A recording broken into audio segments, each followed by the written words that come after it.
ਗੱਲ ਸਾਰਿਆਂ ਨੂੰ ਜੀ। ਹਾਂਜੀ, ਆਪਾਂ ਇੱਕ ਮਿਆਨ ਦੋ ਤਲਵਾਰਾਂ ਨਾਵਲ ਪਹਿਲੇ ਭਾਗ ਦਾ ਕਾਂਡ ਜਿਹੜਾ ਹੈਗਾ 7 ਕਾਂਡ ਨੂੰ ਆਪਾਂ ਅੱਜ ਪੜ੍ਹਦੇ ਹਾਂ। ਇਸ ਤੋਂ ਪਹਿਲਾਂ ਜਿਹੜੇ 6 ਪਾਰਟ ਆ ਉਹ ਆਪਾਂ ਇਹਦੇ ਪੜ੍ਹ ਚੁੱਕੇ ਹਾਂ। ਪਿਛਲੇ ਜਿਹੜਾ ਪਾਰਟ ਦੇ ਵਿੱਚ ਆਪਾਂ ਗੱਲ ਕੀਤੀ ਸੀ ਵੀ ਇੱਕ ਬਾਬਾ ਸੁਖਦੇਵ ਸਿੰਘ ਦੇ ਕੀ ਸੁਪਨੇ ਹੁੰਦੇ ਆ ਅਤੇ ਮਾਲਕਵਾਲ ਦੇ ਟਵਾਣਿਆਂ ਨਾਲ ਉਹ ਕਿਸ ਤਰੀਕੇ ਨਾਲ ਜਿਹੜਾ ਮਤਲਬ ਮੁਕਾਬਲਾ ਕਰਦੇ ਆ ਅਤੇ ਅੰਗਰੇਜ਼ੀ ਸਰਕਾਰ ਦੇ ਨਾਲ ਜੁੜ ਕੇ ਇੱਕ ਵੱਧ ਤੋਂ ਵੱਧ ਰੰਗ ਰੂਟ ਭਰਤੀ ਕਰਵਾਉਣਾ ਚਾਹੁੰਦੇ ਆ। ਤਾਂ ਅਗਲਾ ਜਿਹੜਾ ਇਹ ਪਾਰਟ ਹੈ ਇਹਦੇ ਵਿੱਚ ਬਾਬਾ ਸੁਖਦੇਵ ਸਿੰਘ ਦੇ ਬੱਚਿਆਂ ਦੇ ਬਾਰੇ ਇਹਦੇ ਵਿੱਚ ਦੱਸਿਆ ਗਿਆ ਵੀ ਬਾਬਾ ਸੁਖਦੇਵ ਸਿੰਘ ਦਾ ਜਿਹੜਾ ਪਰਿਵਾਰ ਕਿਹੋ ਜਿਹਾ, ਉਹਦੇ ਬੱਚੇ ਕਿਵੇਂ ਰਹਿੰਦੇ ਆ, ਉਹਨਾਂ ਦੀ ਕੀ ਪੜ੍ਹਾਈ ਹੈ, ਉਸ ਨੂੰ ਆਪਾਂ ਇਸ ਜਿਹੜਾ ਹੈਗਾ ਕਾਂਡ ਦੇ ਵਿੱਚ ਆਪਾਂ ਵਿਚਾਰਾਂਗੇ। ਤਾਂ ਸਭ ਤੋਂ ਪਹਿਲਾਂ ਜੇ ਆਪਾਂ ਗੱਲ ਕਰੀਏ ਇਹਦੇ ਵਿੱਚ ਕੀ ਗੱਲ ਹੋਈ ਹੈ, ਇਹਦੇ ਵਿੱਚ ਜਿਹੜੀ ਸ਼ੁਰੂਆਤ ਹੁੰਦੀ ਆ ਉਹ ਘਰ ਦੇ ਵਿੱਚ ਕੋਈ ਛੋਟਾ ਬੱਚਾ ਨਾ ਹੋਣ ਕਰਕੇ 2 ਭੈਣ ਭਰਾ ਹੈ ਜੋ ਬਾਬਾ ਸੁਖਦੇਵ ਸਿੰਘ ਜੀ ਦੇ ਬੱਚੇ ਹੈ, ਇੱਕ ਬੀਰੀ ਅਤੇ ਇੱਕ ਸੁਦਰਸ਼ਨ, ਅਤੇ ਦੋਵਾਂ ਦੇ ਵਿੱਚ 1.5 ਕੁ ਸਾਲ ਦਾ ਫਰਕ ਹੈ। ਅਤੇ ਉਹਨਾਂ ਦੇ ਵਿਚਕਾਰ ਆਪਸ ਵਿੱਚ ਜਿਹੜਾ ਬਹੁਤ ਹੀ ਪਿਆਰ ਹੈ ਅਤੇ ਆਪਸ ਵਿੱਚ ਉਹ ਬੜਾ ਰਲ ਮਿਲ ਕੇ ਰਹਿੰਦੇ ਆ। ਪਰ ਬਦਕਿਸਮਤ ਵੀ ਉਹਨਾਂ ਦੇ ਇੱਕ ਮਾਂ ਦਾ ਜਿਹੜਾ ਪਿਆਰ ਕਿਸਮਤ ਵਿੱਚ ਨਹੀਂ ਹੁੰਦਾ, ਕਿਉਂਕਿ ਉਹਨਾਂ ਦੇ ਛੋਟੇ ਹੁੰਦੇ ਮਾਂ ਦੀ ਜਿਹੜੀ ਮੌਤ ਹੋ ਗਈ ਸੀ। ਅਤੇ ਬੀਰੀ ਹੈ ਜਿਹੜੀ ਬਹੁਤ ਹੀ ਸੋਹਣੀ ਕੁੜੀ ਹੈ, ਮਤਲਬ ਕਿ ਅੰਤ ਦਰਜੇ ਦੀ ਚੰਚਲ, ਕੱਦ ਉਹਦਾ ਮਤਲਬ ਕਿ ਬਹੁਤ ਵਧੀਆ ਹੈਗਾ, ਮੁਹਾਂਦਰੇ ਵੱਲੋਂ ਬਹੁਤ ਸੋਹਣੀ ਹੈ। ਨਿੱਕੇ ਹੁੰਦੇ ਮਤਲਬ ਕਿ ਉਹ ਆਮ ਕੁੜੀਆਂ ਨਾਲੋਂ ਬਹੁਤ ਸਿਆਣੀ ਰਹੀ ਹੈ, ਕਿਉਂਕਿ ਉਹਦੀ ਮਾਂ ਨਾ ਹੋਣ ਕਰਕੇ ਤਾਂ ਉਹ ਨਿੱਕੇ ਨਿੱਕੇ ਕੰਮ ਸਾਰੇ ਸਿੱਖ ਗਈ ਸੀਗੀ। ਤਾਂ ਇੱਕ ਆਪਾਂ ਸਿਆਣੀ ਅਤੇ ਸਮਝਦਾਰ ਕੁੜੀ ਕਹਿ ਸਕਦੇ ਹਾਂ, ਅਤੇ ਦਿਮਾਗੀ ਪੱਖੋਂ ਬਹੁਤ ਹੀ ਹੁਸ਼ਿਆਰ ਹੈ, ਕਹਿ ਸਕਦੇ ਹਾਂ ਸ਼ਹਿਰਨਾਂ ਕੁੜੀਆਂ ਦੇ ਵੀ ਕੰਨ ਕਤਰਦੀ ਸੀ, ਮਤਲਬ ਇੰਨੀ ਹੁਸ਼ਿਆਰ ਆ ਉਹ। ਉਸ ਤੋਂ ਬਾਅਦ ਜੇ ਉਹਨੂੰ ਕੋਈ ਇੱਕ ਵਾਰ ਕਵਿਤਾ ਪੜ੍ਹ ਲੈਂਦੀ ਤਾਂ ਉਹਨੂੰ ਨਾਲ ਦੀ ਨਾਲ ਹੀ ਕੰਠ ਹੋ ਜਾਂਦੀ ਸੀ, ਮਤਲਬ ਯਾਦ ਹੋ ਜਾਂਦੀ ਸੀ। ਉਸ ਤੋਂ ਬਾਅਦ ਉਹਨੂੰ ਇੱਕ ਤਾਂ ਜੇ ਗੱਲ ਕਰੀਏ ਵੀ ਉਹਨੂੰ ਨਵੇਂ ਗੀਤ ਕਵਿਤਾਵਾਂ ਲਿਖਣ ਦਾ ਬਹੁਤ ਸ਼ੌਂਕ ਹੈ, ਉਹਨੂੰ ਜੇ ਕੋਈ ਮਿਲ ਜੇ ਤਾਂ ਉਹਨੂੰ ਆਪਦੀ ਕਾਪੀ ਦੇ ਵਿੱਚ ਨੋਟ ਕਰ ਲੈਂਦੀ ਹੈ ਜਾਂ ਦਿਮਾਗ ਦੇ ਵਿੱਚ।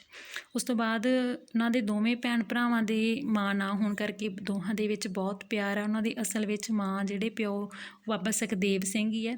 1.5 ਸਾਲ ਦਾ ਉਹਨਾਂ ਦਾ ਫਰਕ ਹੈ ਜ਼ਰੂਰ ਪੜ੍ਹਾਈ ਦੇ ਵਿੱਚ, ਅਤੇ ਪਰ ਜਿਹੜੀ ਬੀਰੀ ਆ ਉਹ ਸੁਦਰਸ਼ਨ ਨਾਲੋਂ ਕਾਫੀ ਹੁਸ਼ਿਆਰ ਹੈ। ਤਾਂ ਉਹਨੂੰ ਕਦੇ ਕਦੇ ਮਿੱਠੀ ਜਿਹੀ ਈਰਖਾ ਵੀ ਹੋ ਜਾਂਦੀ ਹੈ ਵੀ ਇਹਨੂੰ ਇੰਨਾ ਜ਼ਿਆਦਾ ਰੱਬ ਨੇ ਕਿਉਂ ਦਿਮਾਗ ਦਿੱਤਾ ਵੀ ਇਹ ਤਾਂ ਇੰਨੀ ਛੇਤੀ ਯਾਦ ਕਰ ਲੈਂਦੀ ਆ। ਅਤੇ ਬੀਰੀ ਹੈ ਜਿਹੜੀ ਉਹ ਬਾਬਾ ਜੀ ਨੂੰ ਪਾਪਾ ਜੀ ਕਹਿ ਕੇ ਵੀ ਬੁਲਾਉਂਦੀ ਆ। ਬੀਰੀ ਦੀ ਜਿਹੜੀ ਪੜ੍ਹਾਈ ਹੈ ਦੋਵੇਂ ਭੈਣ ਭਰਾਵਾਂ ਦੀ ਪੜ੍ਹਾਈ ਪਿੰਡ ਦੇ ਵਿੱਚੋਂ 5ਵੀਂ ਤੱਕ ਹੁੰਦੀ ਹੈ। ਬਾਬਾ ਜੀ ਜਿਹੜੇ ਸੁਖਦੇਵ ਸਿੰਘ ਜੀ ਹੁੰਦੇ ਆ ਉਹ ਪਿੰਡ ਦਾ ਇੱਕ ਹੁੰਦਾ ਪ੍ਰਾਇਮਰੀ ਸਕੂਲ ਈਸਾਈ ਮਿਸ਼ਨਰੀਆਂ ਦਾ, ਉੱਥੇ ਪਹਿਲਾਂ ਪੜ੍ਹਾਉਂਦੇ ਆ, ਬਟ ਇਹਨਾਂ ਨੂੰ ਪਸੰਦ ਨਹੀਂ ਹੁੰਦਾ ਵੀ ਕਿਤੇ ਬੱਚਿਆਂ ਦੀ ਧਾਰਮਿਕਤਾ ਦੇ ਉੱਪਰ ਅਸਰ ਨਾ ਪਵੇ। ਤਾਂ ਬਾਬਾ ਜੀ ਜਿਹੜੇ ਸੁਦਰਸ਼ਨ ਦੀ ਪੜ੍ਹਾਈ ਨੂੰ ਤਾਂ ਉਹ ਅੱਗੇ ਵੀ ਮਤਲਬ ਕਿ ਸੋਢੀ ਖਾਨਦਾਨ ਦੀਆਂ ਸਵਾਣੀਆਂ ਨੂੰ ਮਤਲਬ ਚਾਨਣ ਮੁਨਾਰੇ ਕਰਨ ਲਈ ਉਹ ਜਿਹੜੀ ਬੀਰੀ ਆ ਉਹਨੂੰ ਤਾਂ ਉਹ ਧਾਰਮਿਕ ਸਿੱਖਿਆ ਹੀ ਦੇਣਾ ਚਾਹੁੰਦੇ ਆ, ਅਤੇ ਸੁਦਰਸ਼ਨ ਨੂੰ ਕਿਸੇ ਵੱਡੇ ਸਰਕਾਰੀ ਅਹੁਦੇ 'ਤੇ ਲਾਉਣਾ ਚਾਹੁੰਦੇ ਆ।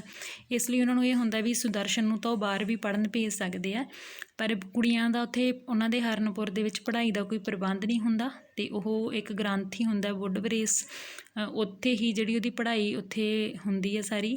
ਤਾਂ ਬੀਰੀ ਸਕੂਲ ਵਿੱਚ ਕੁਝ ਕੁ ਚਿਰ ਸਕੂਲ 'ਚ ਪੜ੍ਹੀ ਹੁੰਦੀ ਹੈ, ਬਾਅਦ ਵਿੱਚ ਜਿਹੜੀ ਉਹਦੀ ਪੜ੍ਹਾਈ ਉਹ ਗੁਰਦੁਆਰਾ ਦੇ ਵਿੱਚੋਂ ਹੀ ਉਹ ਲੈਂਦੀ ਹੈ। ਅਤੇ ਹਰਨਪੁਰ ਦੇ DP ਜਿਹੜਾ ਮਿਡਲ ਸਕੂਲ ਦੀ ਪੜ੍ਹਾਈ ਖ਼ਤਮ ਕਰਕੇ ਸੁਦਰਸ਼ਨ ਨੂੰ ਭੱਲੋਵਾਲ ਦੇ ਗੌਰਮੈਂਟ ਸਕੂਲ ਦੇ ਵਿੱਚ ਜਿਹੜਾ ਦਾਖਲ ਹੋਣਾ ਪੈਂਦਾ, ਅਤੇ ਫਿਰ ਨੇੜੇ ਤੇੜੇ ਕਿਉਂਕਿ ਸਕੂਲ ਨਹੀਂ ਹੁੰਦਾ, ਅਤੇ ਉਹ ਰੇਲ ਰਾਹੀਂ ਜਿਹੜਾ ਹਰਨਪੁਰ ਤੋਂ ਭੱਲੋਵਾਲ ਜਿਹੜਾ ਜਾਂਦਾ ਅਤੇ 1.25 ਘੰਟੇ ਦਾ ਰਸਤਾ ਹੈ।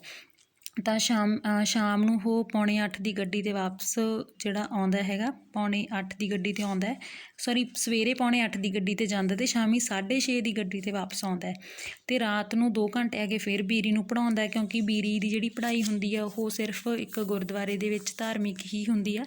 ਤਾਂ ਜਿਹੜਾ ਸੁਦਰਸ਼ਨ ਹੁੰਦਾ ਹੈਗਾ ਉਹ ਬੀਰੀ ਨੂੰ ਸਾਰੀ ਆਪਦੀ ਜਿੰਨਾ ਉਹ ਪੜ੍ਹ ਕੇ ਆਉਂਦਾ ਸਾਰਾ ਆ ਕੇ ਉਹਨੂੰ ਪੜ੍ਹਾਉਂਦਾ ਹੈ। ਉਸ ਤੋਂ ਬਾਅਦ ਬਾਬਾ ਜੀ ਉਹਨੂੰ ਜਿਹੜੀ ਧਾਰਮਿਕ ਸਿੱਖਿਆ ਦਿੰਦੇ ਆ ਦੁਪਹਿਰੇ ਬੀਰੀ ਨੂੰ 3 ਘੰਟੇ, ਕਿਉਂਕਿ ਸੁਦਰਸ਼ਨ ਤਾਂ ਭੱਲੋਵਾਲ ਪੜ੍ਹਨ ਜਾਂਦਾ ਹੈ। ਕਈ ਵਾਰ ਬੀਰੀ ਨੂੰ ਮਤਲਬ ਨੀਂਦ ਵੀ ਆ ਜਾਂਦੀ ਹੈ, ਤਾਂ ਉਹ ਕਦੇ ਕਦੇ ਉਹਦਾ ਸਿਰ ਜਿਵੇਂ ਝਟਕੋਰਾ ਜਿਹਾ ਖਾ ਜਾਂਦਾ, ਜਾਂ ਆਪਾਂ ਕਹਿ ਦਿੰਦੇ ਹਾਂ ਵੀ ਨੀਂਦ ਦੇ ਵਿੱਚ ਮਤਲਬ ਉਹ ਥੋੜ੍ਹਾ ਨੀਂਦ ਦੇ ਵਿੱਚ ਹਿੱਲ ਜਾਂਦੀ ਆ। ਤਾਂ ਉੱਥੇ ਬਾਬਾ ਜੀ ਉਹਨੂੰ ਚੰਡੇਲੇ, ਕਾਮਚੋਰ, ਹੱਡ ਹਰਾਮੇ ਦੇ ਸ਼ਬਦ ਵੀ ਬੋਲਦੇ ਆ।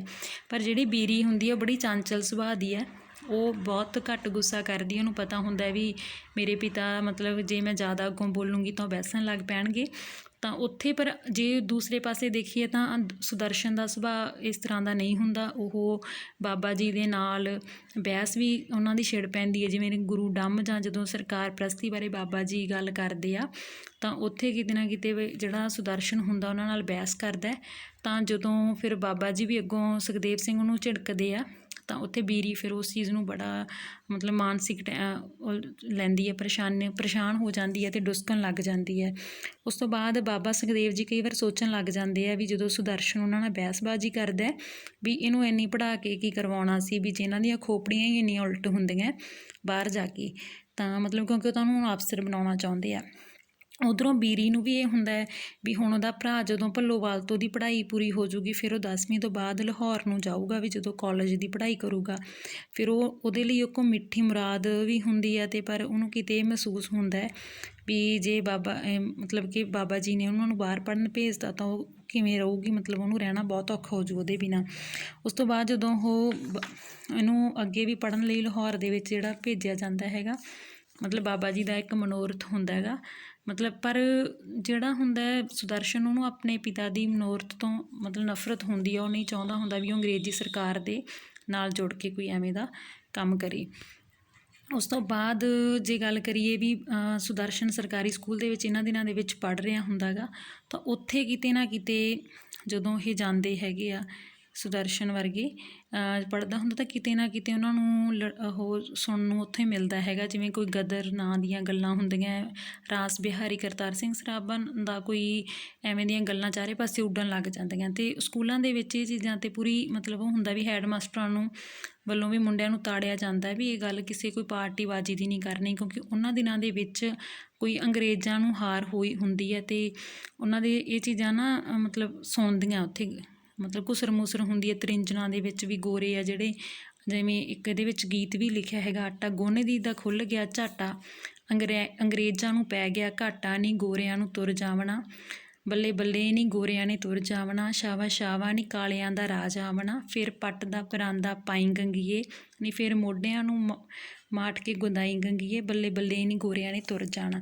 ਮਤਲਬ ਜਦੋਂ ਸੁਦਰਸ਼ਨ ਲਾਹੌਰ ਪੜ੍ਹਨ ਲੱਗਦਾ ਉੱਥੇ ਕਿਤੇ ਨਾ ਕਿਤੇ ਕੋਈ ਇਹੋ ਜਿਹੀਆਂ ਗੱਲਾਂ ਸੁਣਨ ਜਾਂ ਉਹਨੂੰ ਖਬਰਾਂ ਸੁਣਨ ਨੂੰ ਮਿਲਦੀਆਂ, ਕੋਈ ਰਸਾਲੇ ਆਉਂਦੇ ਆ ਵੀ ਕੋਈ ਅੰਗਰੇਜ਼ ਸਰਕਾਰ ਦਾ ਕੋਈ ਮਤਲਬ ਹਾਰ ਹੋ ਗਈ ਹੈ, ਉਹਨਾਂ ਨੂੰ ਉਹ ਹਾਰ ਰਹੇ ਨੇ, ਜਾਂ ਕੋਈ ਮਤਲਬ ਗਦਰ ਨਾਂ ਦੀ ਕੋਈ ਚੀਜ਼ ਉਹਨਾਂ ਨੂੰ ਸੁਣਨ ਨੂੰ ਉੱਥੋਂ ਮਿਲਦੀ ਹੈ।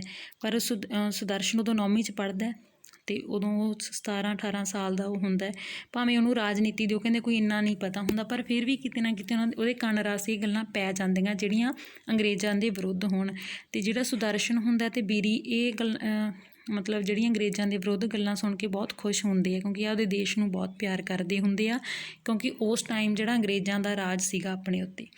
ਤਾਂ ਕਈ ਵਾਰ ਉਹ ਦੋਵੇਂ ਆਪਸ ਵਿੱਚ ਜਦੋਂ ਗੱਲ ਵੀ ਕਰਦੇ ਹੈਗੇ ਆ, ਮਤਲਬ ਇੱਥੇ ਆ ਕੇ ਆਪਸ ਵਿੱਚ ਜਦੋਂ ਹੁੰਦੀ ਹੈ ਉਹਨਾਂ ਦੇ ਵਿੱਚ, ਤਾਂ ਉਹ ਜਦੋਂ ਬਾਬਾ ਸੁਖਦੇਵ ਸਿੰਘ ਨੂੰ ਇੱਕ ਵਾਰ ਕੀ ਹੁੰਦਾ ਬੀਰੀ ਨੂੰ ਉਹ ਕਵਿਤਾ ਲਿਆ ਕੇ ਦੇ ਦਿੰਦਾ ਜਦੋਂ ਉਹ, ਤਾਂ ਉੱਥੇ ਕੀ ਹੁੰਦਾ ਫਿਰ ਬਾਬਾ ਜੀ ਤੋਂ ਬਹੁਤ ਝਿੜਕਾਂ ਮਿਲਦੀਆਂ, ਕਿਉਂਕਿ ਬੀਰੀ ਉਹਨੂੰ ਗਾ ਰਹੀ ਹੁੰਦੀ ਹੈ ਅਤੇ ਬਾਬਾ ਜੀ ਨੂੰ ਇਹ ਚੀਜ਼ ਦਾ ਪਸੰਦ ਨਹੀਂ ਹੁੰਦਾ ਵੀ ਜਿਹੜਾ ਮਤਲਬ ਕਿ ਜਿਹੜੀਆਂ ਗੱਲਾਂ ਉਹ ਤੋਂ ਨਫ਼ਰਤ ਕਰਦੇ ਹੁੰਦੇ ਅੰਗਰੇਜ਼ੀ ਸਰਕਾਰ ਤੋਂ, ਤਾਂ ਉੱਥੇ ਫਿਰ ਇਹਨਾਂ ਨੂੰ ਬੜਾ ਗੁੱਸਾ ਆਉਂਦਾ ਵੀ ਜਿਹੜੀ ਬੀਰੀ ਇਹੋ ਜਿਹੇ ਗੀਤ ਕਿਉਂ ਗਾ ਰਹੀ ਹੈਗੀ ਆ, ਇਹੋ ਜਿਹੀਆਂ ਕਵਿਤਾਵਾਂ ਕਿਉਂ ਗਾਉਂਦੀ ਹੈ। ਤਾਂ ਬਾਬਾ ਜੀ ਉੱਥੇ ਉਹਨੂੰ ਕਾਫੀ ਝਿੜਕਦੇ ਆ। ਉਸ ਤੋਂ ਬਾਅਦ ਫਿਰ ਉਹਨਾਂ ਨੂੰ ਸ਼ੱਕ ਹੁੰਦਾ ਵੀ ਇਹ ਕੌਣ ਇਹਨਾਂ ਨੂੰ ਦੱਸਦਾ ਹੈਗਾ ਵੀ ਬੀਰੀ ਨੂੰ ਇਹ ਗੱਲਾਂ ਵੀ ਕੌਣ ਦੱਸਦਾ। ਤਾਂ ਬਾਬਾ ਜੀ ਜਦੋਂ ਉਹਨੂੰ ਡਰ ਹੁੰਦਾ ਵੀ ਬੀਰੀ ਨੂੰ ਵੀ ਜਦੋਂ ਮੇਰਾ ਭਰਾ ਸੁਦਰਸ਼ਨ ਆ ਗਿਆ ਤਾਂ ਬਾਬਾ ਜੀ ਉਹਨੂੰ ਪੁੱਛਣਗੇ, ਤਾਂ ਦੋਵਾਂ ਦੀ ਬਹੁਤ ਕਲਾਸ ਲੱਗਦੀ ਹੈ, ਮਤਲਬ ਕਹਿ ਲਓ ਬਹੁਤ ਬਾਬਾ ਜੀ ਤੋਂ ਉਹਨਾਂ ਨੂੰ ਝਿੜਕਾਂ ਮਿਲਦੀਆਂ, ਕਿਉਂਕਿ ਉਹ ਦੇਸ਼ ਭਗਤੀ ਦੀਆਂ ਇਹ ਗੱਲਾਂ ਨੂੰ ਪਸੰਦ ਨਹੀਂ ਕਰਦੇ ਹੁੰਦੇ।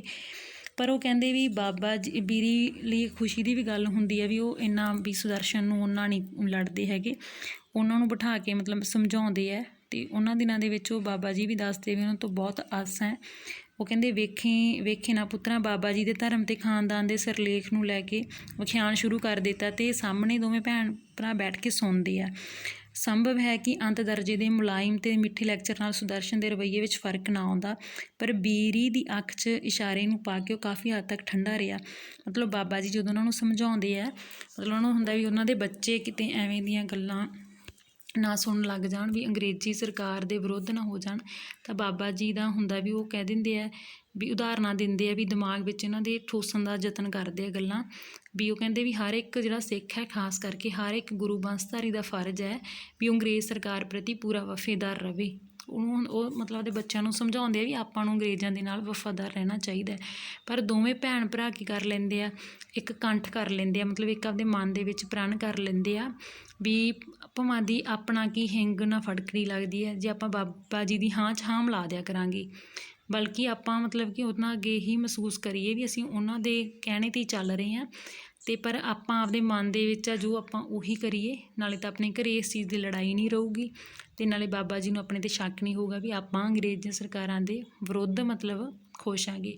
ਤਾਂ ਇਸ ਪਾਰਟ ਦੇ ਵਿੱਚ ਆਪਾਂ ਇਹੀ ਕਹਿ ਸਕਦੇ ਹਾਂ ਵੀ ਬਾਬਾ ਸੁਖਦੇਵ ਸਿੰਘ ਅੰਗਰੇਜ਼ੀ ਸਰਕਾਰ ਦੇ ਨਾਲ ਜੁੜੇ ਹੋਏ ਆ ਅਤੇ ਉਸ ਰਾਜ ਨਾਲ ਉਹ ਮਤਲਬ ਤਾਂ ਇੰਨਾ ਜ਼ਿਆਦਾ ਜੁੜੇ ਹੋਏ ਕਿਉਂਕਿ ਉਹ ਆਪਦੇ ਬੱਚਿਆਂ ਨੂੰ ਉਹਨਾਂ ਤੋਂ ਅਹੁਦੇ ਦਿਵਾਉਣਾ ਚਾਹੁੰਦੇ ਆ। ਪਰ ਜਿਹੜਾ ਸੁਖਦੇਵ ਹੈ, ਸੁਖਦੇਵ ਦੇ ਬੱਚੇ ਆ ਬੀਰੀ ਅਤੇ ਸੁਦਰਸ਼ਨ, ਉਹ ਉਹਨਾਂ ਦਿਨਾਂ ਦੇ ਵਿੱਚ 1913 14 15 ਦੀ ਗੱਲ ਹੈ ਇਹ, ਉਹਨਾਂ ਦੇ ਵਿੱਚ ਲਿਖਿਆ ਨਾਵਲ ਹੈ। ਉਹ ਮਤਲਬ ਅੰਗਰੇਜ਼ੀ ਹਕੂਮਤ ਦੇ ਵਿਰੁੱਧ ਹੈ। ਉਹ ਆਪਦੇ ਗਦਰ ਪਾਰਟੀ ਨਾਲ ਜੁੜੀਆਂ ਹੋਈਆਂ ਗੱਲਾਂ ਨੂੰ ਧਿਆਨ ਨਾਲ ਸੁਣਦੇ ਆ, ਕ੍ਰਾਂਤੀਕਾਰੀ ਚੀਜ਼ਾਂ ਉਹਨਾਂ ਦੇ ਅੰਦਰ ਜ਼ਿਆਦਾ ਨੇ। ਸੋ ਆਸ ਕਰਦੇ ਹਾਂ ਇਸ ਪਾਰਟ ਦੇ ਵਿੱਚ ਤੁਹਾਨੂੰ ਸਮਝ ਆ ਗਈ ਹੋਊਗੀ। ਤਾਂ ਸੋ ਅਗਲਾ ਜਿਹੜਾ ਪਾਰਟ ਹੈ 8ਵਾਂ, ਉਹ ਆਪਾਂ ਅੱਗੇ ਡਿਸਕਸ ਕਰਾਂਗੇ। ਸੋ ਧੰਨਵਾਦ।